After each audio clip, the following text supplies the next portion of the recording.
আমরা পরীক্ষা যেটা দেখেছিলাম নিরাপত্তার জন্য করে, এটা কিন্তু প্রায় 14 একর জায়গা জুড়ে। আমরা এখন একটা দ্বীপের মতো জায়গায় দাঁড়িয়ে আছি।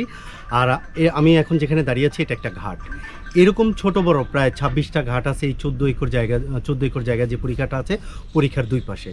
পরীক্ষার এই ভেতরের অংশে যেই ঘাটগুলো এগুলো রাজপরিবারের সদস্যরা ব্যবহার করতো, এবং পরীক্ষার ওই পাশে মানে বাইরের সাইডে যেই ঘাটগুলো সেগুলো যারা নিরাপত্তার জন্য প্রহরী হিসেবে যারা নিরাপত্তার দায়িত্ব পালন করতো তারা ব্যবহার করতো। আর এই যে আমরা যেই ঘাটটাতে দাঁড়িয়ে আছি এটা হলো রানীমহল সংলগ্ন ঘাট এবং রানীর ঘাট হিসেবে পরিচিত। এই ঘাটটাতে বসে যাতে রানীরা পশ্চিম দিকে সূর্য অস্ত যাওয়া দেখতে পারে শীতের সকালে বা শীতের বিকেলে, এই জন্য এই ঠিক এখানে বসে যাতে সূর্য অস্ত যাওয়া দেখতে পারে এই জন্যই কিন্তু পশ্চিম দিকে কোনো বড় গাছ লাগানো হয়নি।